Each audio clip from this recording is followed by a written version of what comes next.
आदेश आदेश में एकतानाथ गुरु योगी तुलसीनाथ जी बापू श्री शनिदेव मंदिर भवनाथ तलेटी जूनागढ़ गिरनार गुजरात। तो बात हो रही है अष्टावक्र जी की गीता के बारे में। अष्टावक्र जी बहुत ऊंचा ज्ञान, आखिरी ज्ञान वो जनक राज को देते हैं। तो ज्ञान क्या है, मुक्ति कैसे मिलती है, वैराग्य कैसे मिलता है, वैराग्य की भावना कैसे आती है और विश्राम यानी कि ध्यान कैसे किया जाता है, वो सब हमने आगे के वीडियो में जाना। अब आगे बात करेंगे कि जो भी इस राह पर चल रहे हैं, जो भी खोजी है, जो खोज रहे हैं सत्य को, तो उनके अंदर ये सब सुनकर एक प्रश्न उठता है कि ये अष्टावक्र जी क्या कह रहे हैं। क्या परमात्मा अभी मिल सकता है, इसी वक्त मिल सकता है, इसी पल मिल सकता है? ये कैसे हो सकता है?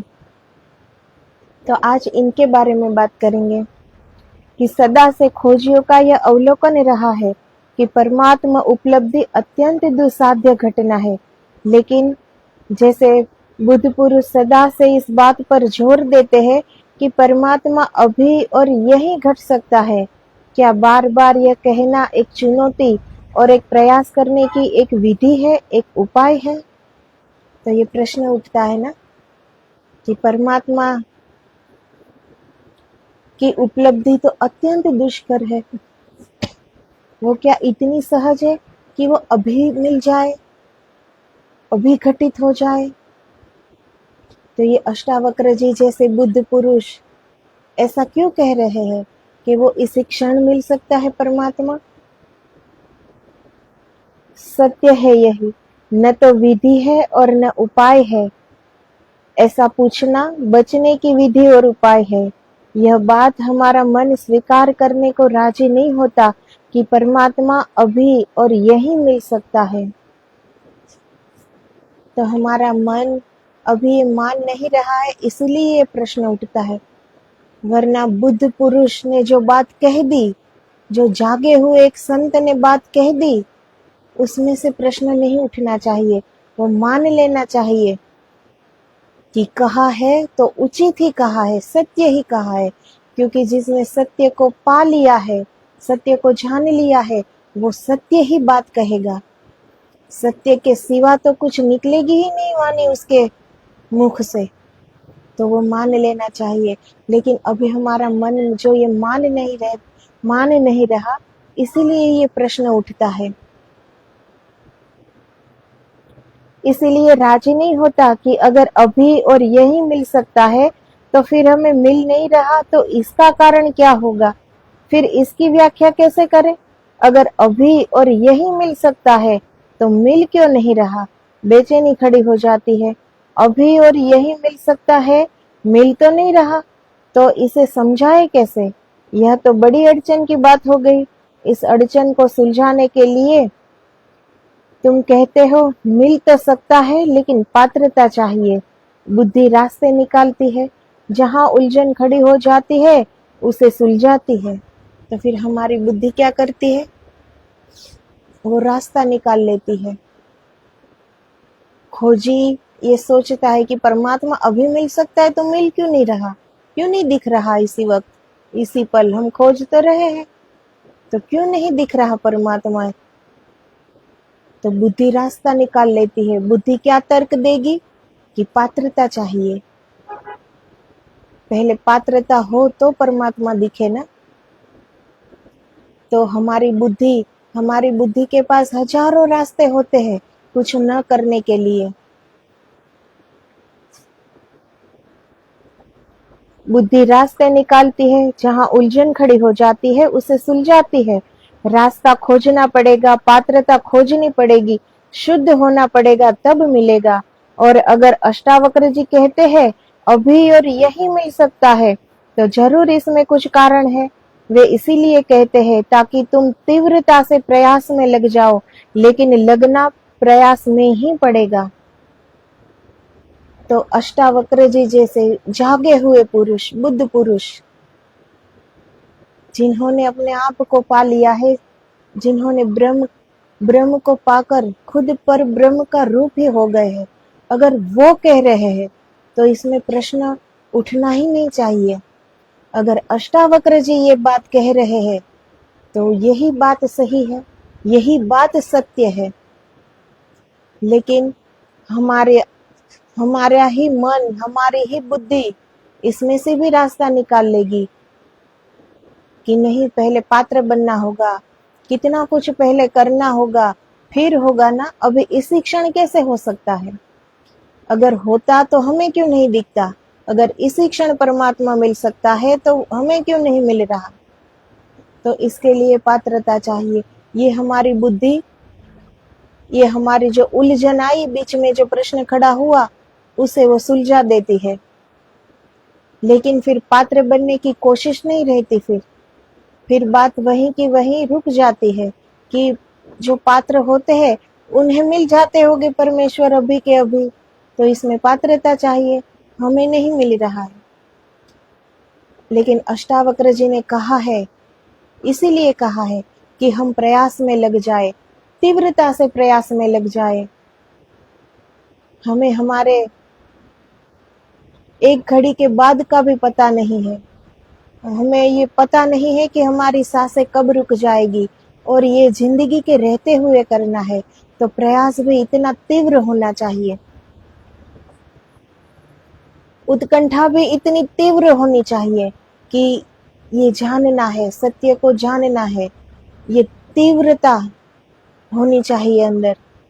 ऐसे ऊपर ऊपर उथला उथला मन के तल पर जो हम अपने आप को समझा लेते हैं कि अभी कहाँ देर हो गई है, अभी कहाँ उम्र है, अभी कहाँ समय है परमात्मा को भजने के लिए, तो वो समय कभी नहीं आएगा। हर कल के पास दूसरा कल होता ही है। अगर आज हम कहेंगे कि कल करेंगे, तो कल के पास भी कल है, तो फिर कल भी हम यही कहेंगे कि कल करेंगे। इसीलिए कुछ करना है तो तीव्रता से करना है। इतनी तीव्र उत्कंठा जब उठे तो प्रयास भी इतनी तीव्रता से शुरू करना चाहिए। अगर ये मालूम है कि पात्र होना पड़ता है, तो पात्र बनने के लिए तीव्रता से प्रयास में लग जाओ, जुट जाओ। हो जिसे तुम खोज रहे हो, हमने बांध लिया है, हम खुद बंध गए हैं। हमें किसी ने बांधा नहीं है, हम स्वयं बंध गए हैं अपने ही कर्म के बंधनों में, अपने ही धारणाओं के बंधन में, अपने ही सोच के बंधन में, अपनी ही मान्यता के बंधन में। तो हम परमात्मा होना हमारा स्वभाव है, मुक्त होना हमारा स्वभाव है, स्वतंत्र में जीना हमारा स्वभाव है। स्वतंत्रता और स्वच्छंदता में बहुत फर्क है, जमीन आसमान जितना। स्वतंत्रता का मतलब ये नहीं होता कि मन में जो आए वो किया जाए। स्वतंत्रता का मतलब ये होता है कि मन से मुक्त हुआ जाए। जो मन कहे वो न करना पड़े, जो हम कहे वो मन करे।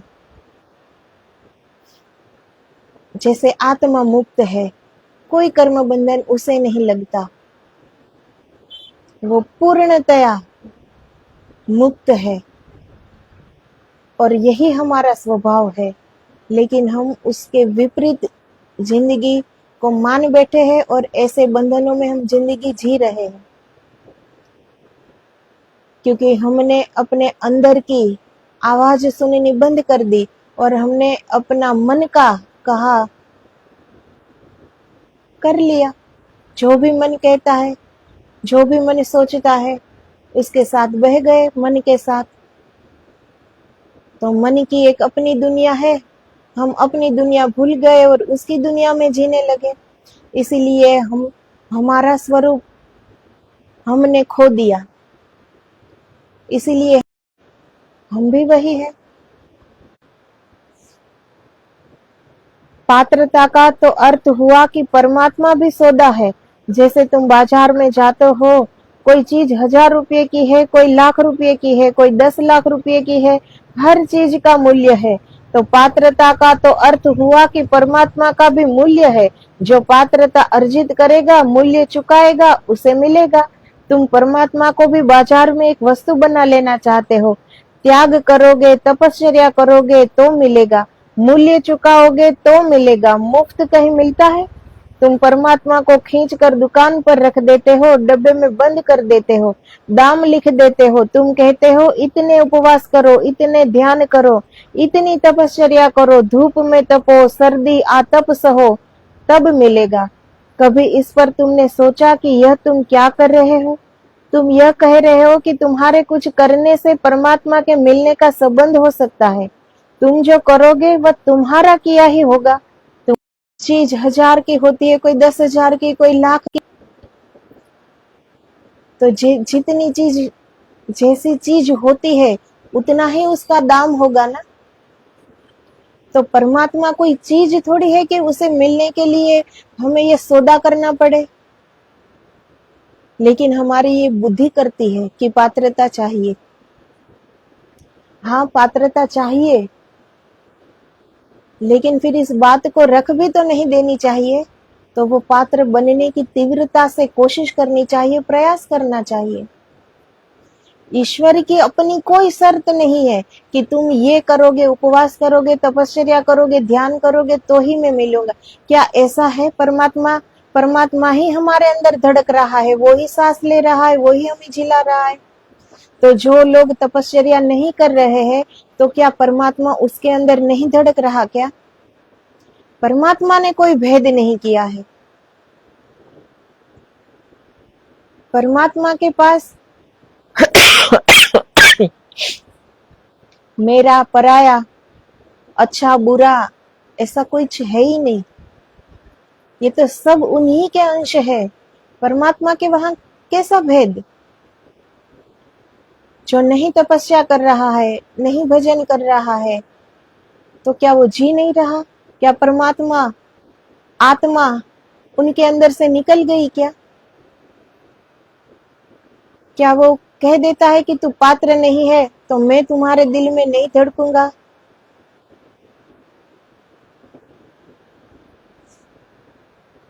तो परमात्मा की ऐसी कोई शर्त नहीं है। ये हमारा मन, हमारी बुद्धि कि पहले उपवास किया जाए, ध्यान किया जाए, तपस्या की जाए, जप किए जाए, तप किया जाए, बाद में हम पात्र बनेंगे और फिर परमात्मा मिलेंगे। क्योंकि इतनी उत्कंठा नहीं है कि इसी क्षण परमात्मा मिल जाए, वरना वो कहीं खो नहीं गया है, वो इसी क्षण मिल सकता है। परमात्मा ही है और तो कुछ है नहीं पूरी सृष्टि में, तो वो इसी क्षण मिल सकता है। लेकिन वो पीड़ा नहीं उठती हमारे अंदर, वो विरह नहीं होता परमात्मा के लिए। इसीलिए हम ये सब समय पर छोड़ देते हैं कि हमें जितना ज्यादा समय मिल जाए कि अभी हम पात्र बनेंगे, ये सब करते करते करते पात्र बनेंगे, तब परमात्मा मिलेगा। तो परमात्मा तो मिला हुआ ही है, आंख खोलकर देखने की बात है। ये जो हम आंख खोलकर दुनिया देख रहे हैं,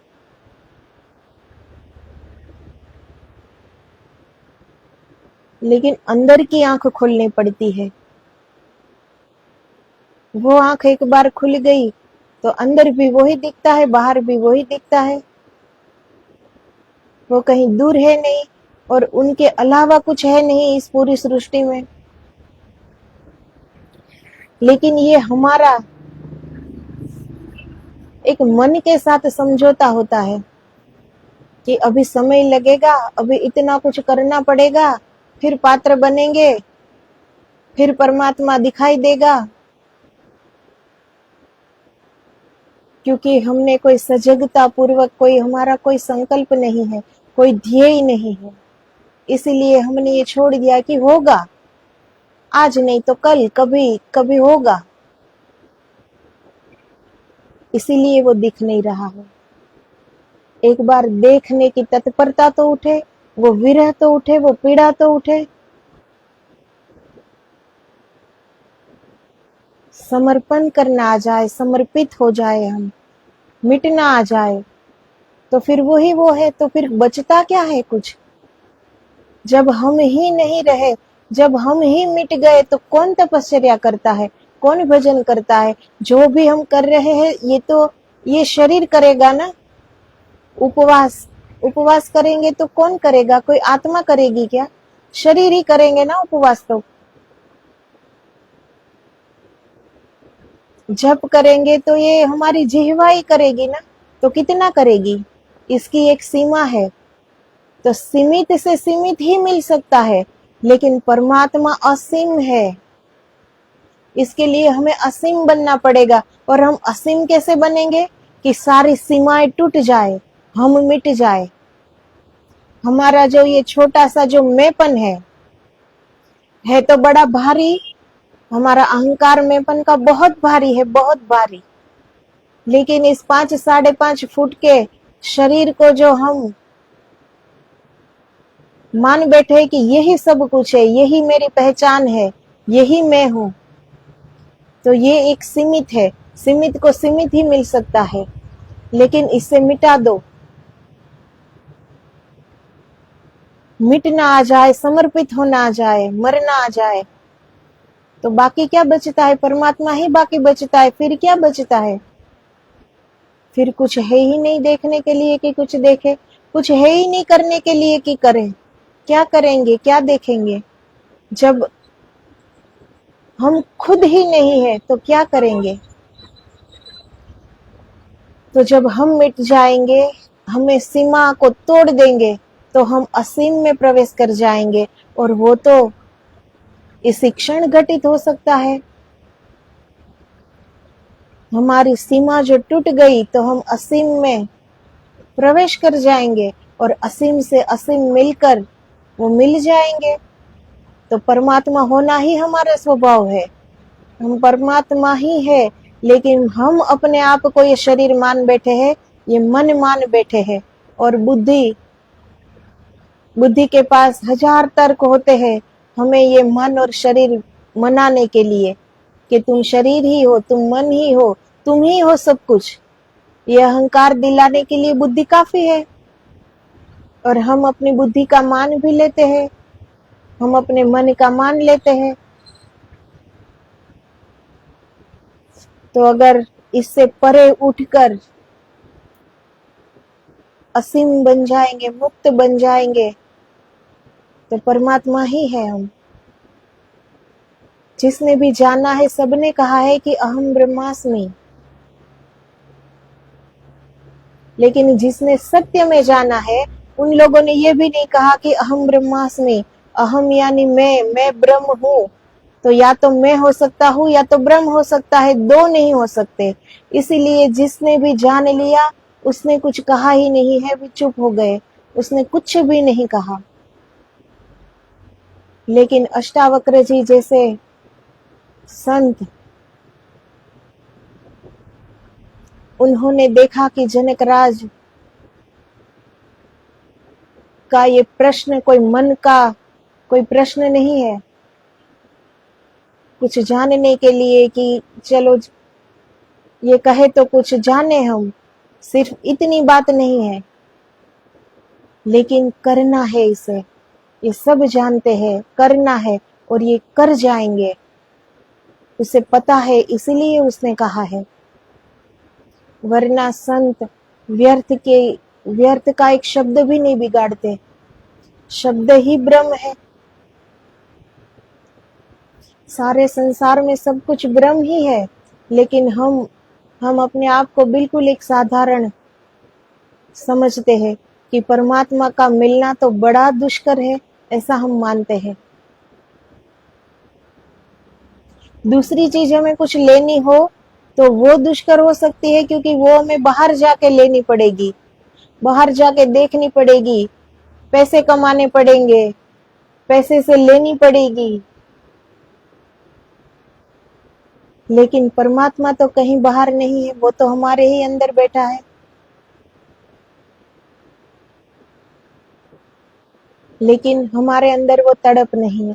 एक बार वो तड़प जग जाए तो हम तीव्रता करेंगे फिर वो पात्र बनने के लिए। फिर हम सिर्फ बात करके बैठ नहीं जाएंगे। परमात्मा है, उसके अतिरिक्त कुछ भी नहीं है। इस सत्य की प्रत्यभिज्ञा, इस सत्य का स्मरण। एक कहानी है कि एक सम्राट अपने बेटे पर नाराज हो गया, उसे देश निकाला दे दिया। सम्राट का बेटा था, कुछ और तो करना जानता नहीं था, क्योंकि सम्राट के बेटे ने कभी कुछ किया न था। भीख ही मांग सकता था। जब कोई सम्राट न रह जाए तो भीख मांगे के सिवा और कोई उपाय नहीं बचता। भीख मांगने लगा। 20 वर्ष बीत गए, भूल ही गया। अब 20 वर्ष कोई भीख मांगे तो याद रखना कि मैं सम्राट हूँ। असंभव, कष्टपूर्ण होगा, भीख मांगने में कठिनाई पड़ेगी। यही उचित है कि भूल जाओ।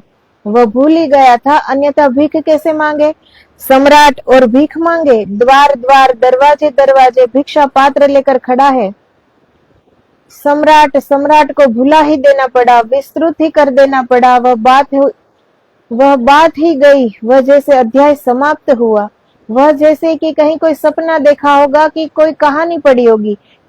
अपने से क्या लेना देना। 20 साल बाद जब सम्राट बूढ़ा हो गया, उसका बाप, तो वह घबराया।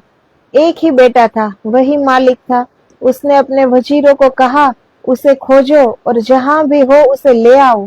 कहना बाप ने क्षमा किया। अब क्षमा और न क्षमा का कोई अर्थ नहीं। मैं मर रहा हूँ, अब यह राज्य कौन संभालेगा। यह औरों के हाथ में जाए, इससे बेहतर है मेरे खून के हाथ में जाए। बुरा भला जैसा भी है उसे ले आओ। तो ये कहानी है, पर समझने जैसी कहानी है। जब वजीर पहुंचे तो वह एक होटल के सामने पैसे मांग रहा था। टूटा सा पात्र था, पैरों में जूते नहीं थे, भरी दोपहरी थी, गर्मी के दिन थे, लू बहती थी, पैर जल रहे थे, और वह मांग रहा था कि मुझे जूते खरीदने हैं, इसीलिए कुछ पैसे मिल जाए। कुछ पैसे उसके पात्र में पड़े थे। रथ आकर रुका, वजीर नीचे उतरा। वजीर ने गिरकर उसके चरण छुए। होने वाला सम्राट था। जैसे ही वजीर ने उसके चरण छुए, एक क्षण में घटना घट गई। 20 साल जिसकी याद न आई थी कि मैं सम्राट हूँ, फिर ऐसा थोड़े ही लगा रहा कि वह बैठा, उसने सोचा और विचारा और तपस्या की और ध्यान किया कि याद करूं ना। एक क्षण में, पल भी न लगा। एक क्षण में रूपांतरण हो गया, यह आदमी और हो गया। अभी भिखारी था, दिनहीन, अब भी पैर में जूते न थे, लेकिन हाथ से उसका पात्र उसने फेंक दिया और वजीरों से कहा कि जाओ और मेरे स्नान की व्यवस्था करो, ठीक वस्त्र जुटाओ। वह जाकर रथ पर बैठ गया। उसकी महिमा देखने जैसी थी। अभी भी वही का वही था, लेकिन उसके चेहरे पर अब एक गरिमा थी, आंखों में एक दीप्ति थी, चारों तरफ एक आभा मंडल था। सम्राट था, याद आ गई। बाप ने बुलावा भेज दिया। ठीक ऐसा ही है। अष्टावक्र जी जब कहते हैं कि अभी और यही, तो वे यही कहते हैं कि 20 साल नहीं, 20 जन्म सही, देश निकाले पर रहे, भीख मांगी बहुत, भूल गए बिल्कुल, याद को बिल्कुल सुला दिया, सुलाना ही पड़ा। न सुलाते तो भीख मांगना मुश्किल हो जाती। द्वार द्वार, दरवाजे दरवाजे भिक्षा पात्र लेकर घूमे। अष्टावक्र जी यह कह रहे हैं, आ गया बुलावा, जागो, भीख मांगे तुम नहीं हो, सम्राट के बेटे हो। तो अष्टावक्र जी इस कहानी के द्वारा हमें ये सीख दे रहे हैं कि एक सम्राट ने अपने बेटे को देश निकाला दे दिया, तो सम्राट के बेटे ने तो कभी कुछ किया नहीं, तो वो क्या कर पाएगा, भीख ही मांगेगा ना। तो एक सम्राट को भीख मांगना पड़े तो उसे भूल जाना पड़ेगा ना कि मैं सम्राट हूँ। और 20 साल जब भीख मांगी हो तो वो पूर्णतया भूल गया कि मैं सम्राट हूँ, तभी तो भीख मांगी जाए, वरना तो वो मांग नहीं सकता ना। जो थोड़ा सा भी याद रहे कि मैं सम्राट हूं, तो वो भीख कैसे मांगे। इसीलिए 20 साल के बाद जब राजा वृद्ध हुआ, तो वजीर को कहा कि वो जहां भी हो उसे ले आओ कि मैंने क्षमा कर दिया। और वजीर जब उसे ढूंढते ढूंढते उसके पास पहुंचते हैं, तो वो भीख मांग रहा होता है। पैरों में जूते भी नहीं है, जूते खरीदने के लिए भीख मांग रहा है। लेकिन वजीर जैसे ही उसके चरणों में वो झुका, उसी क्षण उसे याद आ गया कि मैं सम्राट हूं। तो क्या ये याद 20 साल से जो भूल गया था उसे याद करने के लिए क्या उसने कोई तपश्चर्या की, कोई ध्यान किया, कोई उपवास किया, कि कहीं बैठकर मौन में कहीं सोचा कि मैं क्या हूं, कि मैं 20 साल पहले सम्राट था? तो वो इसी क्षण घटित हुआ। उसी पल वो भीख मंगे से सम्राट बन गया। याद भी आ गया कि मैं सम्राट हूं। वजीर झुका कि उसी क्षण वो भीख मंगे ने का कटोरा जो था भीख मांगने का वो फेंक दिया। उसे याद आ गया कि मैं सम्राट हूं। तो अष्टावक्र जी यही कहना चाहते हैं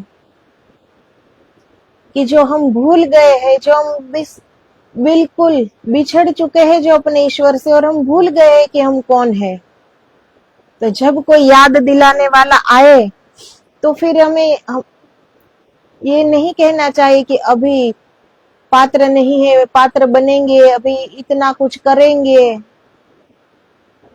नहीं, कोई याद दिलाने वाला आ गया तो तत्क्षण इसी क्षण परमात्मा मिल सकता है। अपने नजरिए की बात है बस।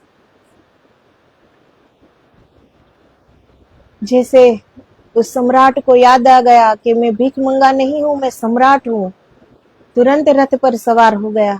वैसे ही जब अंदर से तीव्रता उठे, विरह जगे, पीड़ा उठे, और कोई ऐसे संत आ जाए याद दिलाने कि तुम कौन हो, तो उसी क्षण याद आ जाता है कि हम कौन है। यहाँ हर कोई ब्रह्म है, हर कोई ब्रह्म के सिवा, परमात्मा के सिवा इस सृष्टि में और कुछ है ही नहीं। सब यही है, सब ब्रह्म के ही रूप है, सब ईश्वर के ही रूप है, लेकिन हम भूल गए हैं।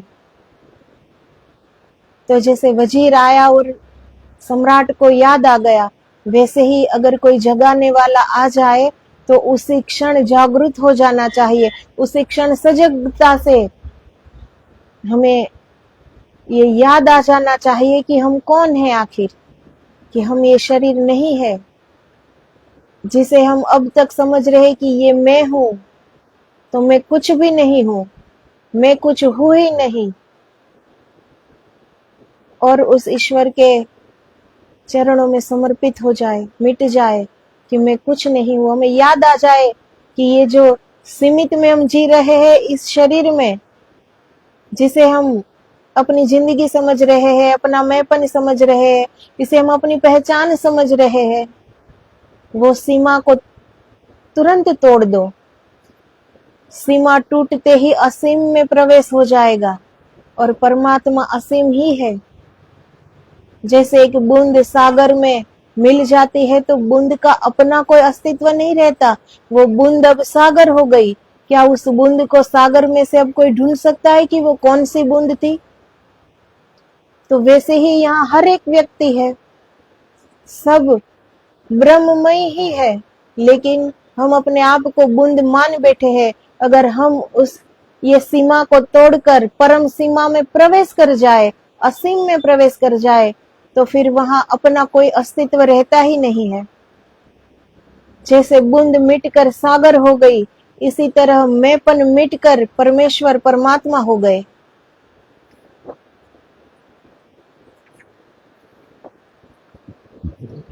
अगर कोई ठीक से सुन लेगा तो घटना सुनने में ही घट जाएगी। जैसे द्वार द्वार, दरवाजे दरवाजे भिक्षा पात्र लेकर घूमे। अष्टावक्र जी यह कह रहे हैं कि आ गया बुलावा, जागो, भीख मंगे तुम नहीं हो, सम्राट के बेटे हो। तो हम भी तो उस परम पिता परमेश्वर की ही अंश है। तो जब वो बुलावा आ जाए, कोई जगाने वाला आ जाए कि जागो, तो तत्क्षण जागृत हो जाना चाहिए। ये हमें याद आ जाना चाहिए कि हम कौन है। हम भीख मंगे नहीं है, हम ये शरीर नहीं है, हम कोई सीमा के दायरे में नहीं है, हम असीम है, हम मुक्त है, हम ही परमेश्वर का अंश है, पूरा परमेश्वर ही है। जब सारी सीमाएं टूट जाती है तो क्या बचता है फिर? हमारा अपना अस्तित्व बचता ही नहीं है। परमात्मा से मिलकर परमात्मा ही बन जाते हैं। तो ये घटना एक क्षण में घटती है। जिनके अंदर वो तत्परता हो, वो तीव्रता हो, उनके अंदर सजागता हो, वो कर पाता है ये। बाकियों के पास तो बहाने है ही कि कल करेंगे, बाद में करेंगे, अभी कहाँ समय है, अभी कहाँ उम्र है। जब कुछ नहीं करने को होगा तब करेंगे। तो बुद्धि के पास हजारों बहाने होते हैं नहीं करने के। इसीलिए शरीर, मन और बुद्धि से परे कुछ करना आ जाए तो तत्क्षण ये घटना घटित हो सकती है।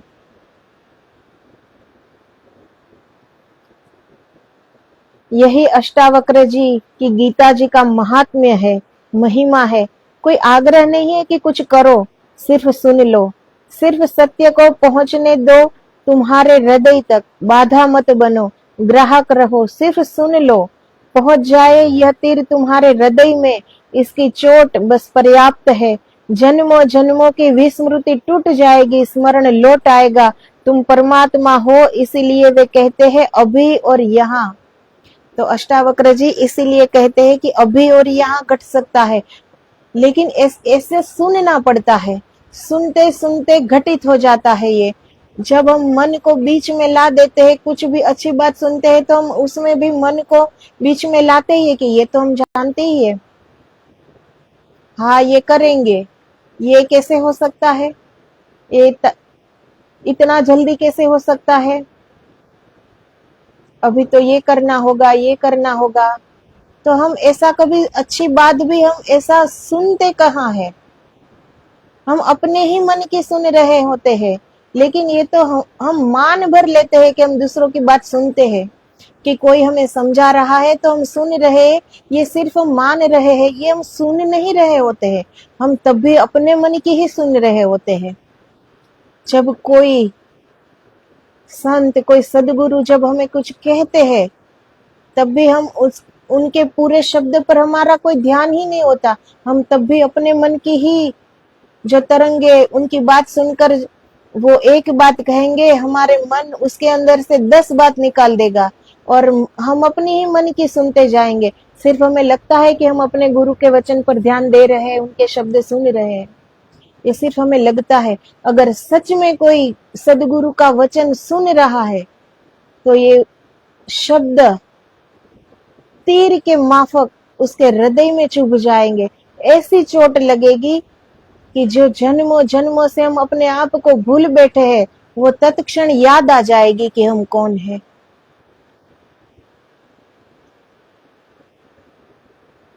तो यही चोट पर्याप्त है याद दिलाने के लिए। इसीलिए अष्टावक्र जी कहते हैं कि अभी और इसी क्षण परमात्मा मिल सकता है।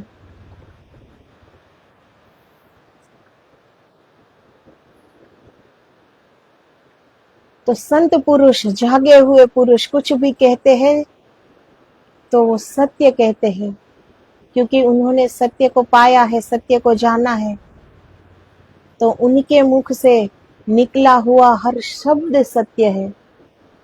तो जब अष्टावक्र जी कहते हैं कि परमात्मा इसी क्षण मिल सकता है, तो ये बात सत्य है कि परमात्मा इसी क्षण मिल सकता है। अगर हम बहानेबाजी छोड़ दे तो, अगर कोई अच्छी बात, कोई सत्य की बात हम अपने हृदय तक पहुंचने दे, तो सुनते सुनते सुनते ये घटना घटित हो सकती है। हृदय पर चोट पर्याप्त है, जो जन्मों से हम भूल गए हैं वो याद आने के लिए। जो विस्मृति टूट जाएगी, जब सारा स्मरण लौट आएगा कि हम कौन हैं।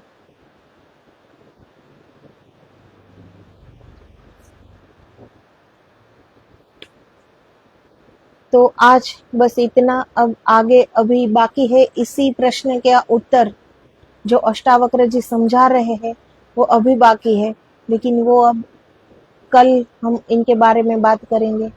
आज जो अष्टावक्र जी के वचनों में यही हमें संदेश मिलता है कि ये सांस कब छूट जाए, कब टूट जाए, पता नहीं किसी को। जिंदगी के रहते हुए जीवन को पाना आवश्यक है। अभी जो हम जी रहे हैं वो जिंदगी है, वो एक जन्म लिया है, सांसें ली जा रही है, इसलिए हम जी रहे हैं, लेकिन ये जीवन नहीं है। जिस दिन जीवन को उपलब्ध हो गए, जिस दिन जीवन को परख लिया, जान लिया, उसी क्षण अपने आप को भी हम जान लेंगे कि हम कौन है। जन्मों से जो भूल गए हैं, जो वो याद आ जाएगा कि हम कौन है। और ये शरीर का जो हमने एक सीमा बनाए रखी है कि हम ये हैं, जो हमारा मन कहता है, जो हमारी बुद्धि कहती है, इस तरह हम जीवन जीते हैं, जिंदगी जीते हैं और इसे ही हम अपना जीवन मान लेते हैं, तो ये जीवन नहीं है। ये एक गुलामी है, जो मन करवा रहा है वैसे हम कर रहे हैं। ये हमारा जीवन नहीं है। हमारा जीवन तो परमात्मा के अतिरिक्त कुछ नहीं है। हमारा जीवन ही परमात्मा है। हम परमात्मा में ही है और परमात्मा हम में है। कोई भेद नहीं है। इसलिए इस सीमा को तोड़ दो, छोड़ दो और असीम में प्रवेश कर जाओ। परमात्मा असीम है। असीम में प्रवेश पाते ही खुद का अस्तित्व गिर जाएगा और असीम में असीम मिल जाएगा और परमात्मा ही हो जाएगा। तो आदेश आदेश। जय गुरुदेव, जय गिरनारी।